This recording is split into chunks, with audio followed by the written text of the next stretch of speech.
The first Tales from the Pizzaplex graphic novel is now here, and although this video is coming out after its release, I actually got it early. On February 23rd, I went out with 3 of my best friends and I checked the day before if Indigo, a bookstore near me, had the book early, and it did. I struggled to find where it would be, but my friends helped me out and I managed to find the book, and now I have it. Unfortunately, my Return to the Pit video hadn't come out yet, so I wanted to prioritize that, but now it's time for this. The graphic novel contains the story Under Construction, Happs, and Cleithrophobia, the story with the jelly blob babies, and the 2 stories in tube mazes. In this video, I'll be going over anything interesting that I noticed in the book. Obviously, the graphic novels change up some minor things from the original stories, and I don't notice everything, but I'll point out all the changes I do notice. I might talk about the art quality, inconsistencies, and anything interesting that either the art or the script might be trying to hint towards. So without further ado, let's get started on the first Tales from the Pizzaplex graphic novel.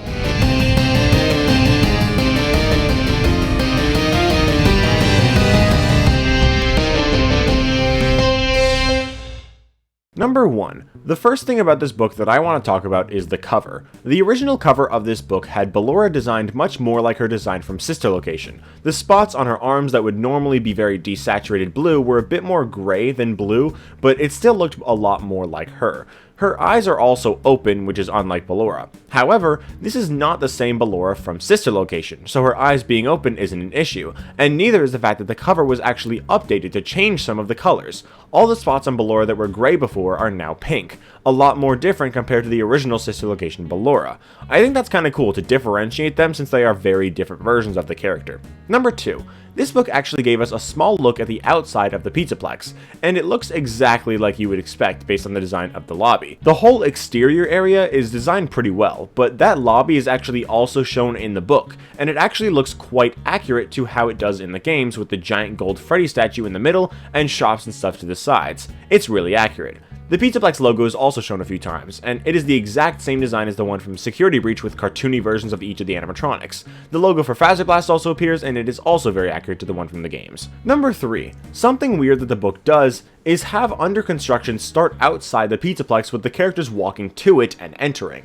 While yes, the lobby is very accurate to the games, the fact that they're in a lobby in the first place is not accurate, as the original story just starts out when they're already there. The Pizzaplex's design also not only doesn't match the games, but also doesn't really match how it's described in the original story either. It talks about ramps leading to the Blacklight Arena and how the AR unit is like a snow globe, when in reality it's just like the Daily Planet in the book, and the Blacklight Arena is nowhere to be found. There's a lot of Pizzaplex description in the original book, and it just doesn't align very much with how the art depicts it, and it also kinda just looks plain and boring. Number 4. During Maya's birthday party in the AR booth, she finds herself meeting with people she knows, such as many family members and even moody neighbors, people who normally would not enjoy being at the party. Maya interacts with everyone and has a perfect day with everyone, but what I want to focus on actually has barely anything to do with any of that.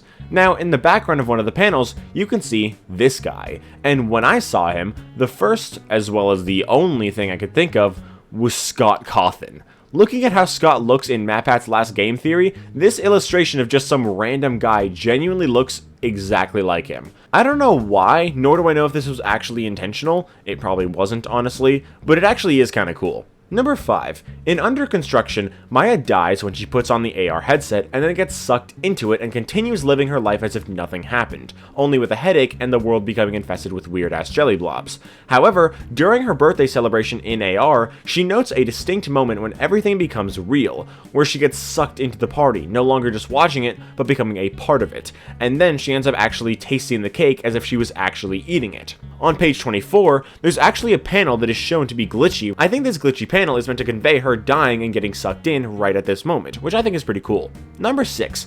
On page 47, right after meeting the first jelly blob baby, Maya says she needs to go home, and then Mrs. Carpenter, the lady whose baby it is, says, "But we just got here." This line makes no sense to be hers, as she lives there. It should actually be Noelle's, since she's the one who went with Maya. Seems just like a small error, but like I said before, I'm here to point out a bunch of things I noticed, including errors, which is why I'm bringing it up here at all. Number 7. Under Construction is really weirdly rushed in this book. Maya's realization that she was still in the AR unit is meant to come from the repeated words under construction throughout the AR unit, appearing on a website, the sidewalk, and a road. She also spots a man out a window staring at her at one point, but he just isn't there in the graphic novel. She does see the last under construction sign when driving, and she sees the website one. Hey guys, Evan in editing here. I just realized that on this page it actually says break as in B-R-E-A-K as a sound effect, but it's actually supposed to be B-R-A-K-E because it's a car brake. But the sidewalk one is completely skipped over, and the reveal kind of just doesn't hit as hard when it just skips over some of the build-up. And it just feels like overall the events of the story are rushed through a bit too much, and what's also strange is that in the original story, Pastor Ben visits Maya's house, yet in the graphic novel she just randomly runs into him at a grocery store. Number 8. The jelly blobs in the graphic novel are not very accurate to how they are in the original story. Having them start out as baby-shaped and just looking weird is accurate, but then they start growing and act as walking humanoid jelly people, which is not accurate. In the original story, they are described as humanoid-looking debris that laid in clumps and mounds that just pile up on top of each other, and they do not move. It's not even that they just stand still. Maya notes that they do have limbs, but that they don't work, and so they just lie there, meaning they aren't standing, they're just flopped on the ground, and so the graphic novel definitely gets their designs very wrong. Number 10. At the end of the original story, the jelly blobs break through the window right after Maya's sister dies. She has very little time to grieve because she had to escape, so she runs out of the room and into the garage where there are even more jelly blobs because she had forgotten to close the garage when she left, and they cover her and merge with her. What's weird is that at the end of the graphic depiction of the story, the garage actually is closed, and instead of Maya running away, the jelly blobs get to her while she's still in the room with her dead sister. A small change, but it kinda undermines the urgency at the end of the story. Number 11. In the original Happs story, Aiden and Jace hear little kids in the tubes, and Aiden suggests going and scaring some munchkins, to which Jace responds, good idea. However, in the graphic novel, this is strangely changed. Now, Jace is the one suggesting it, and Aiden doesn't even respond, they just go do it.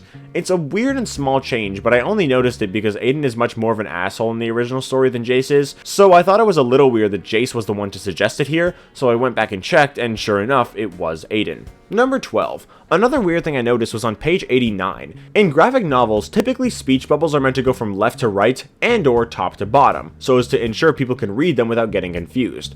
What's weird though, is that on page 89, there's a panel where Jace says, "In Freddy's Fortress?" No, that's completely new to me. In a text bubble on the left of the panel. Then on the right of the panel, and on about the same Y level, Aiden says, "Have you ever seen that ball pit?" Jace is responding to Aiden, but their speech bubbles are placed in the wrong order. Number 13.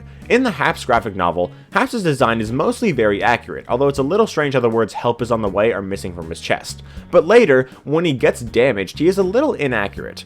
In the original Happs story, after he is damaged, half of his mouth and teeth are missing. The rest of his face is never said to be, and so the graphic novel includes a bit too much damage. The original book also says Happs' foam hands are gone, but in the graphic novel he is only missing one, not both of them. Number 14.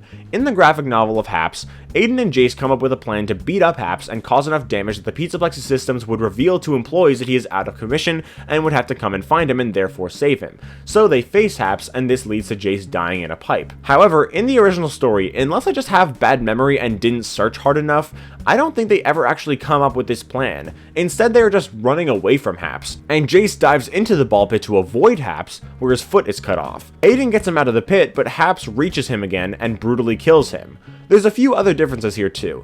It's just weird how much has changed towards the end of the story. In all fairness, the original Happs story is honestly one of the weakest Tales stories, because it's really boring, because they're just walking through pipes the whole time, in my opinion at least. So changing the story up a bit isn't the worst thing in the world, but it doesn't really change the main problem. What's worse is that the ending of the story is honestly one of the best parts of it, and they changed it completely. In the original story, Happs keeps damaging the walls, causing them to automatically seal off, leading to Aiden just being chased in a circle that will eventually get blocked off because of damage and he'll die.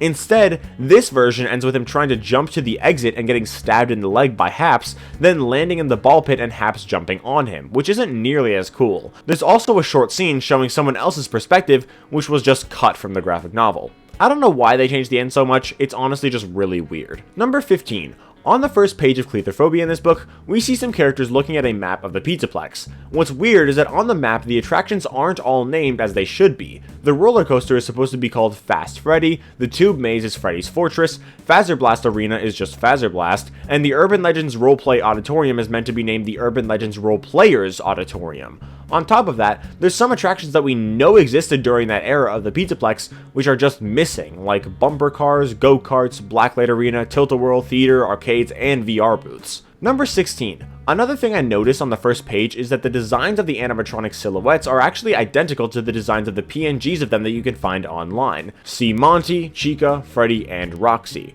Then on the lower panel you can see the lobby in the background, and you see the Freddy statue is not at all accurate to Glamrock Freddy.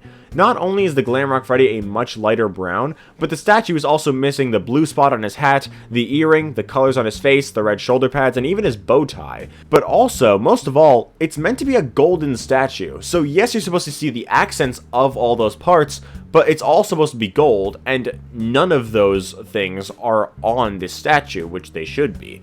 And although there's quite a few errors here, I will say the art for this story is the best of the book, as it's done by Diana Camaro, who also did the art for The Fourth Closet, Hide and Seek, Jump for Tickets, and The Breaking Wheel, inarguably the best graphic novel stories. But some stuff in this story, while drawn well, are just very weirdly designed, like the Pizzaplex itself, which is kind of accurate, but also missing a lot, and inaccurate in some areas. Also, on the second page of the story, the characters haven't moved yet and they just suddenly teleport to a completely different area. Number 17. Something I find funny is that in this story, the AR booth is designed so much more accurately to how it is in Under Construction than how the graphic novel of Under Construction shows it. It's set in the story to look like a snow globe with a red base and the words "The world celebrates you" above it. I already explained earlier that in Under Construction it is illustrated to look like the Daily Planet, and the base is red, as it should be, but the sphere is just sitting on top of it and it doesn't look like a snow globe at all. Plus the words are just on a line diagonally around the sphere rather than above it. This story is also inaccurate, having a gray base instead of a red one, and the words are still on the sphere rather than above it, but now it at least actually looks like a snow globe. One weird thing though is that when the main girl, whose name I completely forgot, mentioned the AR booth, she calls it the alternate reality booth, not the augmented reality booth. Number 18. Page 136 shows an image of Monty, but his design is incredibly different to the one we know from the games, as his mohawk is yellow instead of red, his shoulder pads are much more pink than purple, the upper half of his torso is purple instead of green, his pelvis is purple and spotted pink, and his legs are green spotted gray, instead of it all being green spotted with black. His hands are green with white claws and purple knuckles instead of purple with green fingertips and black claws. There's some missing spots and accessories, his overall green is a lot lighter, and his glasses are yellow outlined in pink instead of pink outlined in yellow. I have no idea why they changed him so much, but it was very noticeable to me immediately. Number 19. Page 141 shows Grady being left in the Pizzaplex by Ronan and Tate. However, above Grady is the roller coaster, which is going and people are on it. This doesn't make sense, as this is before the Pizzaplex opens, and the roller coaster shouldn't be moving at all, let alone people being on it. I actually noticed that this is the exact same image of the roller coaster from the beginning of the story, only there's more roller coaster in the background and it's darker outside. Number 20. In the flashback sequence of Cleithrophobia, where Grady's backstory on why he has Cleithrophobia is shown, the background is very strangely showing a golden Freddy mug. Stuff like this happens all the time, where stories and events that have nothing to do with Freddy's just randomly throw in Fazbear merch where it doesn't belong at all. Number 21. I mentioned at the beginning of the video how the cover of the book originally had Ballora designed like she was in Sister Location, but that her design was later changed to show a really different version of her.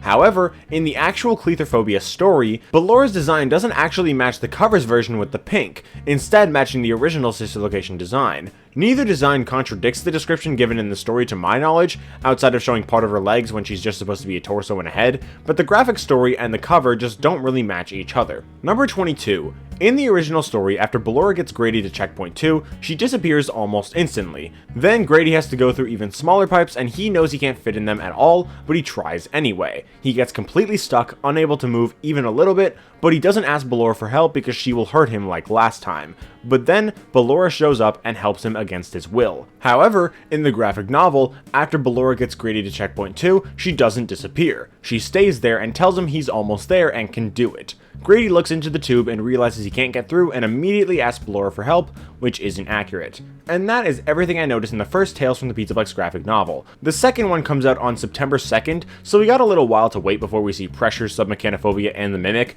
but I'm really excited to see them. Well, at least Pressure and the Mimic. Submechanophobia isn't that cool of a story to me, but it's not bad. I could see it being good, and I'm excited for it, just not as much as the other two. Either way, I'll see you again when the next one comes out, and the one after that. I don't know what stories will be in the last one, or if that will be the last one, or if there'll be another one after that. I have no idea, but like, we're at the end of book 6 by the second graphic novel, so I'm assuming there's only gonna be one more after that one, but I guess we'll see. Until then, I hope you guys enjoyed this video. If you did, leave a like and subscribe if you want to, and I will see you all in the next video.